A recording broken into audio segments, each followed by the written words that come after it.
চক্র গল্প চক্র স্মৃতি কেটে সময় চক্র আমরা সবাই এই চক্রে বেঁধে শোনাই নতুন গল্প আরো আরো। গল্পচক্রে আপনাদের স্বাগত জানাই। আজ আপনারা শুনতে চলেছেন দুর্গোপজয়ী গুপ্তধন উদ্ধারের সর্বশেষ পর্ব। আগের পর্বে আপনারা শুনেছিলেন যে কিভাবে আমরা গুপ্তধনের সংকেত উদ্ধার করি এবং গুপ্তধনের দিকে অগ্রসর হওয়ার পরিকল্পনা স্থির করি। শুরু হচ্ছে দুর্গোপজয়ী গুপ্তধন উদ্ধারের শেষ পর্ব।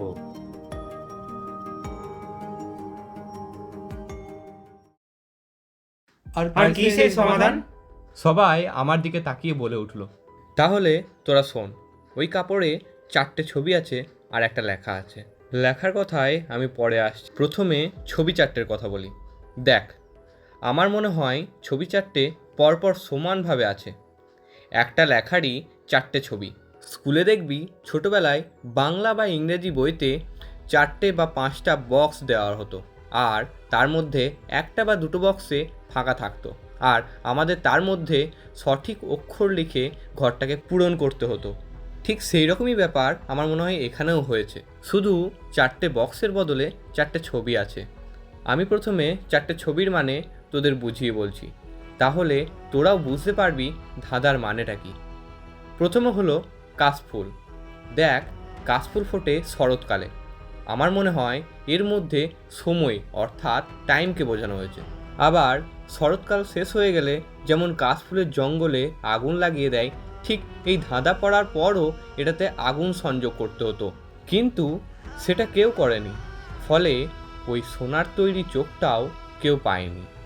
আমার মনে হয় এটা ধাঁধা পূরণের ও গুপ্তধন উদ্ধারের এক বিশেষ অংশ। তুই ঠিকই বলেছিস, অনেক বলল। কিন্তু বাকিগুলোর মানে? হ্যাঁ, আমি সেই কথাতেই আসছি। তাহলে প্রথমটার মানে এই দাঁড়ালো যে কাশফুল সময়কে বুঝিয়েছে। আবার দ্বিতীয় ছবিটা ছিল ত্রিশূল। ত্রিশূল মানে কি হতে পারে? এতে আর এমন কি বোঝার আছে? কোনো মন্দির হবে বা কোনো দেবী বা দেবতা হতে পারে। তুই ঠিকই বলেছিস। আমার মনে হয় মন্দির ও মন্দিরে থাকা দেবতার সম্পর্কে বলেছে।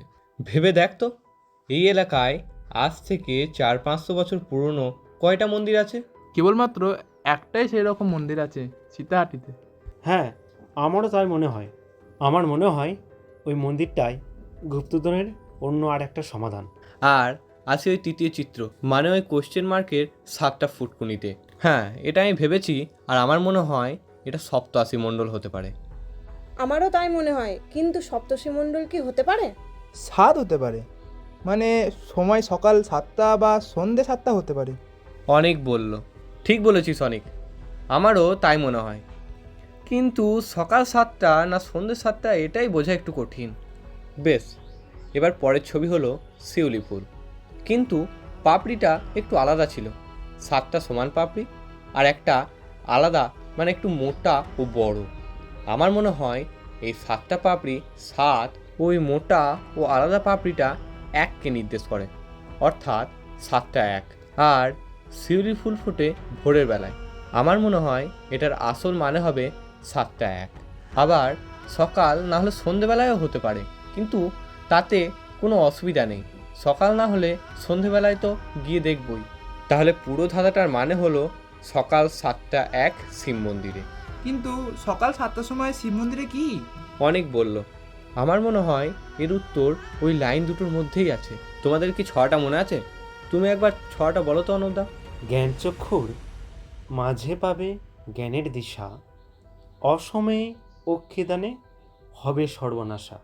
কিন্তু এতে তো কিছুই বোঝা যাচ্ছে না। তোরা কিছু বুঝতে পারছিস? না, আমিও না। একে একে অন্যরাও বলল, আগে মন্দিরে তো যাই, তারপর দেখা যাবে। কিন্তু আমি যতদূর জানি মন্দির এখন বন্ধ, আর ওই জায়গাটায় কেউ খুব একটা যায় না, কারণ মন্দিরটার অবস্থা খুব খারাপ, আর গঙ্গার ধার ক্ষয়ে ক্ষয়ে একেবারে মন্দিরের কাছে চলে এসেছে। আর যেভাবে নদীর পাড় ভাঙছে, এবার আর কয়েক বছরের মধ্যেই মন্দিরটা গঙ্গা নদীর মধ্যেই চলে যাবে। আর তাছাড়া এই সবে বর্ষা গেল, মন্দির এখন ঝোপঝাড়ে লতাপাতায় ভর্তি। শুধুমাত্র মন্দিরের পূজারী নিত্য পূজাটুকু করে আসে। বেশ তো, তবে তো খুবই ভালো হলো। গুপ্তধন খুঁজতে খুব বেশি অসুবিধা হবে না, আর শোরগোলও হবে না, কারণ মন্দিরটা জনবসতি থেকে অনেকটাই দূরে, আর এখন লোকজনও প্রায় যায় না বললেই চলে, ফলে কোনো সমস্যাই হবে না। তাহলে কখন যাবি? তাহলে কালকে সবাই সকালে যাব। সবাই সকাল 6টায় তৈরি থাকবি। কাল তো নবমী, আর নবমীর পুজো রাতে, তাই কোনো অসুবিধা হবে না।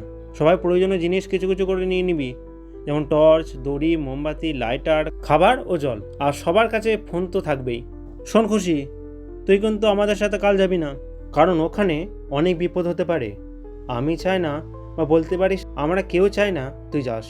আর তাছাড়া তোর কিছু হয়ে গেলে তোর বাবা মাকে কি বলবো আমরা। বেশ, ঠিক আছে, আজ এতটাই থাকুক। আবার এই বিষয়ে আজ আর কোনো আলোচনা হবে না। যা হবে কাল সকালে দেখা যাবে। এবার দুপুর হয়েছে, সবাই খেতে যা। দেখ, আমার মাও 2বার ফোন করে ফেলেছে। আমি চললাম, আবার বিকালে দেখা হবে। সেই দিন আনন্দের মধ্যে দিয়েই কাটিয়ে দিলাম রাত 3টের সময় অষ্টমীর খ্যান। তাই রাত 10টা বাজতেই বাড়ি গিয়ে ঘুমিয়ে পড়লাম, আর রাত 2টোর সময় উঠে প্রস্তুত হয়ে খ্যানের পুজোর জন্য চলে গেলাম মণ্ডপে। খ্যান শেষ হয়ে গেলে সকলেই বাড়ি চলে গেল, কিন্তু আমরা কেউই বাড়ি গেলাম না। আমরা প্রস্তুত হয়ে সকাল 6টার মধ্যেই বেরিয়ে পড়লাম সীতাহাটির শিব মন্দিরের উদ্দেশ্যে। সেখানে পৌঁছে দেখি জায়গাটা কেমন যেন জঙ্গলে পরিণত হয়েছে, কিন্তু শিবরাত্রি পুজোর সময় যখন এখানে এসেছিলাম তখন কত সুন্দর ছিল জায়গাটা। আর আমার ভাবনায় ব্যাঘাত ঘটিয়ে বলল, আরে, এ তো পুরো অ্যামাজন জঙ্গল লাগছে রে। হ্যাঁ রে, তাই তো দেখছি। ওই দেখ, একটা সরু পথ মন্দিরের দিকে চলে গেছে। মনে হয় এই পথ ধরেই পূজারী মহাদেবের পূজা করতে চাই। ঠিক বলেছিস, তবে এখানে দাঁড়িয়ে থেকে লাভ নেই। ওই পথ ধরেই মন্দিরের দিকে হাঁটা লাগায়। মন্দিরে পৌঁছে একবার ঘড়ির দিকে তাকিয়ে দেখি 6:45, মানে আমাদের হাতে এখনও 15 মিনিট সময় আছে। চল, আমরা সবাই মন্দিরের চারপাশটা দেখে নিই। এই বলেই সবাই মন্দিরের এদিক ওদিক চলে গেল। আমিও মন্দিরটা ঘুরে ঘুরে দেখতে লাগলাম, কোথাও কিছু খুঁজে পাই কিনা। জায়গাটা বেশ ভালো, চারিদিকে নিরিবিলি সবুজ, নানান পাখির কিচিরমিচির আওয়াজ। এই সব উপভোগ করতে করতেই আমি গঙ্গার ধারে গেলাম। সকালে গঙ্গার ধারের সূর্যোদয় দেখতে খুব ভালো লাগছিল। একে তো আশ্বিন মাসের শিশির ভেজা সকাল, অন্যতম সুন্দর ও মনোরম। আর এই সময় প্রকৃতি যেন এক আলাদাই মধুরময় জগৎ সৃষ্টি করেছে। আমি গঙ্গার ধারে এই সব চিন্তাই করছিলাম, ঠিক তখন অর্ণবদা চেঁচিয়ে উঠল, তোরা সবাই তাড়াতাড়ি আয়, এখানে কি একটা অদ্ভুত জিনিস, এটা তোরা দেখে যা। আমি অর্ণবদার আওয়াজ শুনে তখনই সেইখানে ছুটে গেলাম। দেখলাম অর্ণবদার আওয়াজ শুনে সবাই সেখানে পৌঁছেছে। এই স্থানটা হলো বাবা মহাদেবের গর্ভগৃহের সামনের অংশ, যা এখন জীর্ণ হয়ে পড়েছে। অর্ণবদা আবার ডাকলো, তোরা তাড়াতাড়ি একবার ভেতরে আয়। আমরা সবাই জুতো খুলে তাড়াতাড়ি গর্ভগৃহে প্রবেশ করলাম। দেখলাম এক অদ্ভুত জিনিস। মন্দিরের চাতালে খোদাই করা ফুটো থেকে সূর্যের আলো শিবের মাথায় পড়েছে, আর আস্তে আস্তে সেটা মহাদেবের তৃতীয় নয়নে পড়তেই এক সূক্ষ্ম আলোকরেখা ওই মন্দির থেকে জানলা দিয়ে বাইরে চলে যাচ্ছে। আমি তক্ষুনি হাতের ঘড়ির দিকে তাকিয়ে দেখি এখন বাজছে 7:01। দেখছি আলোকরেখাটা ধীরে ধীরে হালকা হয়ে পড়ছে। আমি আর দেরি না করেই বাইরে বেরিয়ে এলাম এবং ওই জানলার কাছে এসে দেখলাম ওই রেখা মন্দির থেকে সামান্য দূরে গঙ্গার কাছে একটা পাথরের কাছে এক নির্দিষ্ট বিন্দুতে এসে মিশেছে। আর এই দেখা মুহূর্তেই আলোকরেখা আস্তে আস্তে বিলীন হয়ে গেল। তারপর আমি আবার মন্দিরের ভেতরে প্রবেশ করে মহাদেবকে প্রণাম করলাম। তারপর অর্ণবদা বলে উঠল, আমি যখন ঘুরতে ঘুরতে মহাদেবের গর্ভগৃহের সামনে চলে আসি, তখন মহাদেবকে প্রণাম করার জন্য এই মন্দিরের ভেতরে ঢুকতে এই আশ্চর্য ঘটনাটা দেখলাম যে আস্তে আস্তে সূর্যের আলো মহাদেবের মাথায় পড়ে এক আলোকরেখার সৃষ্টি হচ্ছে, যেটা বাইরে বেরিয়ে যাচ্ছে ওই জানলাটা দিয়ে। আর তারপরে আমি তোদেরকে ডাকি। তুই ওই রকম করে ছুটে বাইরে বেরিয়ে গেলি কেন? অনেক বলল, না রে, আমার ওই ধাঁধা দুটো লাইনের মধ্যে একটা লাইনের মানে বুঝতে পেরেই বেরিয়ে গিয়েছিলাম। আর আমি মনে হয় ওই গুপ্তধনের কাছে পৌঁছানোর পথ মনে হয় পেয়ে গেছি। হ্যাঁ, বলিস কি করে, কখন? কিভাবে? দাঁড়া আগে মন্দিরের বাইরে চ, তারপর বলছি। ওই লাইন দুটোর মধ্যে প্রথম লাইনটা কি ছিল? ওই তো, জ্ঞান চক্ষুর মাঝে হবে জ্ঞানের দিশা। হ্যাঁ, ঠিক বলেছ। আমরা থার্ড আই বা তৃতীয় নয়নকে আমরা আধ্যাত্মিক জগতে জ্ঞানচক্ষু বলে থাকি। আর মহাদেবের তৃতীয় নয়নে সূর্যের আলো পড়ে একটা রেখার সৃষ্টি করেছে, মানে দিশা বা পথের সৃষ্টি করেছে। তাই এখানে লাইনটার মানে স্পষ্ট হয়ে গেছে যে জ্ঞানচক্ষুর মাঝে পাবে জ্ঞানের দিশার মানে ওই আলো তৃতীয় নয়নে পড়ে যে রেখার সৃষ্টি করেছে তাই আমাদের গুপ্তধন উদ্ধারের পথে নিয়ে যাবে। আর তাই আমি ওই আলোক রেখা কোথায় গেছে সেটা দেখার জন্যই বাইরে গিয়েছিলাম। তা তুই দেখলি কোথায় গিয়ে মিশেছে? ওটা গঙ্গার ধারে একটা পাথরের একটা নির্দিষ্ট স্থানে গিয়ে মিশেছে। অবশ্য এই সময় বা পরিবেশ না থাকলে হয়তো বোঝা একটু কঠিন হতো, কারণ আশ্বিনের সকালের দিকে যে পাতলা কুয়াশার সৃষ্টি হয় তাতে ওই সূক্ষ্ম আলোকরেখা বুঝতে অনেকটা সুবিধা করেছে। অবশ্য এই সময় না থাকলে হয়তো বোঝা একটু কঠিন হতো, কারণ আশ্বিনের সকালের দিকে যে পাতলা কুয়াশার সৃষ্টি হয় তাতে ওই সূক্ষ্ম আলোকরেখা বুঝতে অনেক সুবিধা করেছে। আর ওই কারণেই আমি ভেবেছিলাম এটা হয়তো দ্বিতীয় লাইনের মানে, কিন্তু ঠিক মিলল না। বেশ, এখনও সব থাক, চল আগে তোদের ওই জায়গাটায় নিয়ে যাই। তারপর আমরা গঙ্গার ধারে সেই স্থানে এসে পৌঁছালাম। জায়গাটা লতা পাতায় ভর্তি ছিল, সেই পাথরটায় নানান লতা জড়িয়েছিল। আগে সেই জায়গাটা পরিষ্কার করলাম, দেখলাম কোনো একটা মূর্তির ছবি আঁকা আছে। এটা তো ভালো করে সাবধানে পরিষ্কার করতে হবে, নাহলে অনেক পুরনো হওয়ায় এটার হয়তো আসল বিষয়টাই খারাপ হয়ে যেতে পারে। ঠিক বলেছ অর্ণবদা। আমি একটা তুলি নিয়ে এসেছি, যদি কোনো কাজে লাগে। বেশ, তাড়াতাড়ি দে। আর 1 ঘন্টা পরই মন্দিরের পুরোহিত চলে আসবে পুজো করতে। তারপর অনেকের কাছ থেকে তুলিটা নিয়ে অর্ণবদা খুব যত্নে জায়গাটা পরিষ্কার করলো। এটা দেখে মনে হলো যেন মা দুর্গার মূর্তি কেউ এই পাথরের মধ্যে এঁকে দিয়েছে, কিন্তু কপালের তৃতীয় নয়নের জায়গাটা একটু গর্ত করা। অর্ণবদা তখন ওই জায়গাটাই সাবধানে পরিষ্কার করছিল। আমার মাথায় তক্ষুনি একটা কথা মনে পড়ে গেল, অসময়ে অক্ষিদানে হবে সর্বনাশা। আমি সঙ্গে সঙ্গে সানিকে বললাম, সানি, দাদা ঠাকুর তোকে সোনার চোখটা দিয়েছিল, এক্ষুনি দিয়ে তাড়াতাড়ি আমাকে। হ্যাঁ দিচ্ছি, কিন্তু কি করবে আগে সেটা তো বল। আমি কিছুই বলবো না, আমার আন্দাজ যদি সত্যি হয় তাহলে তোরা একটা আশ্চর্য ঘটনা দেখবি। দিচ্ছি, দাঁড়া, আমার ব্যাগে আছে। সানি ব্যাগ থেকে বার করেই আমার হাতে দিল। আমি দেখে নিয়েই বললাম, হ্যাঁ এই তো মিলে গেছে। এই বলেই ওই চোখটা মা দুর্গার তৃতীয় নয়নে বসিয়ে দিলাম। সঙ্গে সঙ্গে একটা আওয়াজ করে ওই পাথরটা সরে গেল, আর পাথরের নিচ থেকে একটা ছোট্ট সিঁড়ি বেরিয়ে পড়ল, যেটা পুরো অন্ধকার ছিল। সিঁড়িটা মাটির নিচে অন্ধকারে মিলিয়ে গেছে। আমি বললাম, অর্ণবদা, টর্চটা একবার দাও তো। হ্যাঁ দিচ্ছি, এই নে ধর। টর্চটা হাতে নিয়ে সিঁড়ির ওপর ফেললাম, দেখলাম সিঁড়িটা পেঁচিয়ে পেঁচিয়ে নিচে নেমে গেছে। তোরা সবাই আমার পেছনে আয়। এই বলেই আমি সিঁড়িতে প্রথম পা দিলাম। সিঁড়িটা অনেক বছর ব্যবহার না হওয়ায় কেমন এক পিচ্ছল মসের আস্তরণ সৃষ্টি হয়েছে। আমি টর্চ জেলে সাবধানে নিচে নামতে লাগলাম, আর আমার পেছনে বাকিরাও নামতে লাগলো। সিঁড়িগুলো পাথর কেটে তৈরি করা হয়েছিল, ফলে কিছু সিঁড়ি ধারগুলো ভেঙে গিয়েছিল। প্রথম 5 মিনিট ধরে সাবধানে নামার পর আমরা প্রথম মেঝেতে পা রাখলাম। আমরা প্রায় 50 মিটার নিচে নামলাম। জি দেখ, মেঝেটা কি পিচ্ছিল? অনেক বলল। ততক্ষণে আমরা সবাই মেঝেতে দাঁড়িয়ে চারিদিকে টর্চ মেরে জায়গাটা দেখছিলাম। এটা ছিল একটা বড় লম্বা গুহা।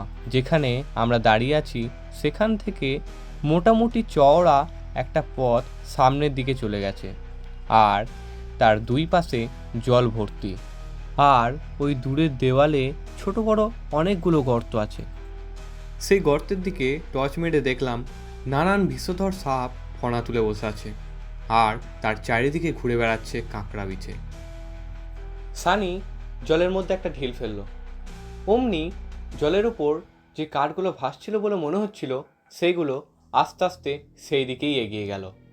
আমাদের সবাইকে চমকে দিয়ে তার মধ্যেই একটা মাথা তুলে উঠল। সেটা আর কিছুই নয়, সেটা ছিল কুমির। কুমির কুমির ওইগুলো তো সব কুমির। খুশি ভয় পেয়ে বলে উঠল, আসলে আমরা যেগুলো কাঠ ভেবে ভুল করছিলাম সেইগুলো আসলে কুমির।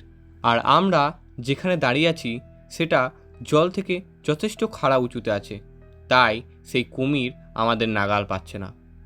আর এতক্ষণে আমি শেষ লাইনের মানে বুঝতে পারলাম। পেয়েছি। আমি আনন্দে চেঁচিয়ে উঠলাম, কি পেয়েছিস? অনেক বলল। আমি ওই শেষ লাইনের মানে বুঝতে পেরেছি। কি বুঝতে পেরেছিস? শোন, ওই লাইন দুটো কি ছিল? জ্ঞান চক্ষুর মাঝে পাবে জ্ঞানের দিশা, অসময়ে অক্ষিদানে হবে সর্বনাশা। এর প্রথম লাইনটার মানে আমি আগেই বুঝতে পেরেছি আর তোদের বুঝিয়েও দিয়েছি। আর এই দ্বিতীয় লাইনটার মানে বেশ গভীর। ধর, যদি আমরা এখানে আজ থেকে 3-4 মাস আগে আসতাম তাহলে কি হতো? তখন বর্ষা চলছিল, মানে নদীর জল অনেকটাই বেশি ছিল। তাহলে এইখানকার জলও বেড়ে যেত, আর তাতে কি হতো? এই রাস্তাটা আর দেখা যেত না। আর তাও যদি আমরা সামনে এগোনোর চেষ্টা করতাম তাহলে এখানকার কুমির আমাদের খেয়ে ফেলতো। কিন্তু যদি আজ থেকে 4-5 মাস পরে আসতাম তাহলে নদীর জল একদম কমে যেত, আর মনে হয় তার সঙ্গে এই জলও শুকিয়ে যেত। ফলে ওই গর্তে থাকা সাপ ও অন্যান্য বিষাক্ত কীটপতঙ্গ এইখানে অবাধে বিচরণ করত। আর কেউ ওই রাস্তা দিয়ে যেতে চাইলে তাকে প্রাণ হারাতে হতো। আর এর জন্যই শেষ লাইনে বলেছে, অসময়ে অক্ষিদানে হবে সর্বনাশা। বাহ, খুব ভালো। এরকমভাবে তো আমরাও ভাবিনি। বেশ, এবার চল সামনে এগোনো যাক। আমরা সাবধানে সামনের সরু পথটা দিয়ে সামনের দিকে যেতে লাগলাম। পথটা খুব বেশি চওড়া নয়, এই পথে একসঙ্গে 2 জন যেতে পারবে। আমরা খুব সাবধানে পথটা শেষ করলাম। শেষে একটা জায়গায় এসে পথ আর নেই, কেবল এক প্রাচীন রাধাকৃষ্ণের যুগল মূর্তি। রাধা কৃষ্ণের কাঁধে মাথা রেখে বসে আছে আর কৃষ্ণ বাঁশি বাজাচ্ছে। কেবল বাঁশিটা তার ঠোঁটে লাগানো নেই। মূর্তিটা দেখে অপূর্ব লাগছিল, যেন সত্যিই স্বয়ং রাধাকৃষ্ণ বসে আছে। দেখে মনে হচ্ছে না এটা এত পুরনো। না, এটা ঠিক মানাচ্ছে না, বাঁশিটা তার নিজের জায়গায় নেই। এই বলেই অর্ণবদা বাঁশিটা ঠিক করে লাগিয়ে দিল ঠোঁটে। আর ঠিক তখনই নিচের একটা পাথর খুলে একটা ছাপ স্পষ্ট হলো। অর্ণবদা, এই দেখো, তোরাও সকলে দেখ, এটা কি? অনেক বলল। আমরা সকলেই ওই দিকে তাকালাম। সূর্যের মতো কি একটা ছাপ। সানি, তোর কাছে ওই দাদা ঠাকুরের দেওয়া লকেটটা আছে না? ওটা দে তো। সানি ব্যাগ থেকে লকেটটা বের করে আমার হাতে দিল। আমি ওই ছাপের ওপর লকেটটা ঠিক করে বসিয়ে দিলাম। পাশ থেকে অনেক বলে উঠল, কই রে, কিছুই তো হচ্ছে না দেখছি। দাঁড়া, দেখছি। এই বলেই আমি ওইটা একটু ঠেলতেই ভেতর দিয়ে ঢুকে গেল। আর ঠিক সেই সময় গোটা গুহা কাঁপিয়ে গুহার একদিকের পাথর সরে গিয়ে একটা ছোট্ট ঘর দেখা গেল। আমরা সকলেই সেদিকে গেলাম। দেখলাম ঘরটা পুরো অন্ধকার। ঘরে টর্চের আলো ফেলতেই দেখলাম ঘরে অনেকগুলো বাক্স, একটা পাথরের ওপর রাখা আছে সেই দুর্গা মূর্তি। মূর্তিটার ওপর টর্চের ছটা পড়তেই আলো ঝলমলিয়ে উঠেছে গোটা ঘরে। আমরা সকলেই ঘরে ঢুকে উত্তেজনায় সব বাক্স খুলে দেখতে লাগলাম। সমস্ত বাক্সে হিরে, সোনার মুদ্রা, গহনা, নানান মণিমাণিক্যে ভরা ছিল। আমি আনন্দে পাথর থেকে তুলে নিলাম দুর্গা মূর্তিটা, আর সেই সঙ্গে সঙ্গেই গোটা গুহাটা কাঁপতে লাগলো। আমরা প্রচণ্ড ভয় পেয়ে গেলাম। অনেক বলে উঠল, এ কি হলো? গোটা গুহা এত কাঁপছে কেন? মনে হচ্ছে যেন এক্ষুনি ভেঙে পড়বে। হ্যাঁ রে, তাই তো দেখছি। ওই দেখ, ওই ধার দিয়ে গঙ্গার জল ঢুকছে। এই গুহা থেকে এক্ষুনি না বেরোলেই আমরা সকলেই ডুবে যাব, আর এখানেই আবদ্ধ থেকে আমরা মারা পড়ব। তাড়াতাড়ি এই গুহা থেকে বেরোতে হবে। কিন্তু এই সোনা মণিমাণিক্যগুলোর কি হবে? এইগুলো আমরা সঙ্গে নিয়ে যাব না? ঠিক এই সময় ঘরের দেওয়াল থেকে একটা বড় পাথর ধসে পড়ল। যদি বেঁচে থাকি তাহলে আবার এখানে আসতে পারবো। চল তাড়াতাড়ি এখন বেরোই। আমি ও সবাই ওই পথ ধরে সিঁড়ির কাছে পৌঁছালাম। ততক্ষণে ওই রাস্তা প্রায় জলে ডুবে যাচ্ছে। আমরা সিঁড়ি ধরে উঠতে উঠতে নিচের দিকে তাকালাম। দেখছি জল আস্তে আস্তে বেড়ে চলেছে আর গুহার পাথরগুলোও ধসে পড়ছে, সিঁড়িগুলো ভেঙে পড়ছে। আমরা তাড়াতাড়ি গুহার বাইরে বেরিয়ে আসতেই সবাই হাঁপ ছেড়ে বাঁচলাম। কিন্তু ঠিক সেই সময় অর্ণবদা বলে উঠল, অনেক কই?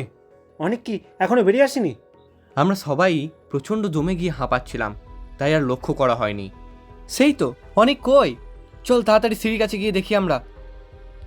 এই বলেই আমরা তাড়াতাড়ি সিঁড়ির কাছে পৌঁছালাম।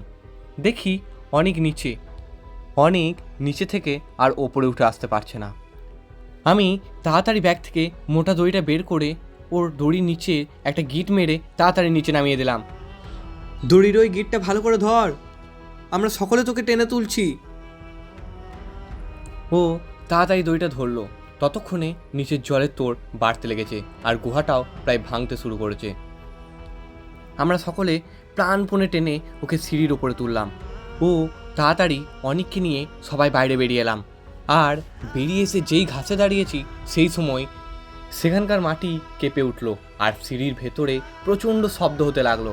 আর তখনই ওই সিঁড়ির পাশের বড় বড় পাথরগুলো সিঁড়ির ওপর ভেঙে পড়তে লাগলো আর ভেঙে পড়ে গুহার ভেতরে ঢোকার রাস্তা বন্ধ হয়ে গেল। অনেক, আমরা সকলেই তোর সঙ্গেই আসছিলাম, তুই পেছিয়ে পড়লি কি করে? তুই যখন দুর্গা মূর্তিটা রেখে চলে আসছিলি, আমি তখন ওই দুর্গা মূর্তিটা হাতে নিয়ে তোদের পেছনে আসছিলাম। কিন্তু ওই পথে তাড়াহুড়োতে একটা পাথরে হোঁচট খেয়ে পড়ে যায়, হাত থেকে দুর্গা মূর্তিটা ছিটকে দূরে সরে যায়। আমি দুর্গা মূর্তিটা খোঁজার অনেক চেষ্টা করলাম, কিন্তু পেলাম না। শেষে হাল ছেড়ে দিয়ে সিঁড়ির কাছে আসতেই দেখি সিঁড়িটা ওইভাবে ভেঙে গেছে। তারপর বাকিটা তো তারা জানিসই। ছি, হাতের কাছে হয়তো গুপ্তধন পেয়েও হাতছাড়া হয়ে গেল।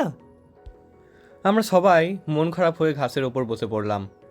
ঠিক তখনই অনেক পকেট থেকে একটা ত্রিশূল বের করে বলল, এই দেখ। আমরা সবাই অবাক হয়ে বলে উঠলাম, তুই এটা কোথায় পেলি? ওই হোঁচট খেয়ে দুর্গা মূর্তি যখন আমার হাত থেকে ছিটকে যায়, তখন মা দুর্গার ত্রিশূলটা আমার হাতেই থেকে যায়। আমি ত্রিশূলটা পকেটে রেখে দুর্গা মূর্তিটা খুঁজছিলাম, তাই এটা আমার কাছে থেকে যায়। আমরা সবাই অনেককে আনন্দে জড়িয়ে ধরলাম।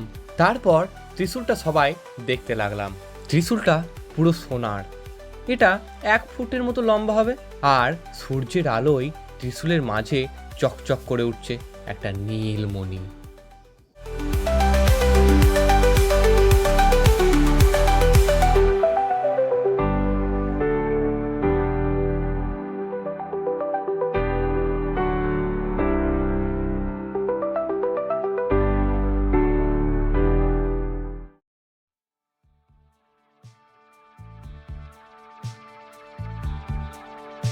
এখানেই শেষ হলো দুর্গাপূজা গুপ্ত অনুদ্ধার সিরিজ। আপনাদেরকে অনেক অনেক ধন্যবাদ জানাই যে এতদিন ধরে প্রত্যেকটি পর্বকে আপনারা খুব ভালোভাবে গ্রহণ করেছেন এবং প্রত্যেককে মিলে শুনেছেন। খুব শীঘ্রই আরও অন্যান্য গল্প ও গল্পের সিরিজ নিয়ে হাজির হবে গল্পচক্র। ধন্যবাদ।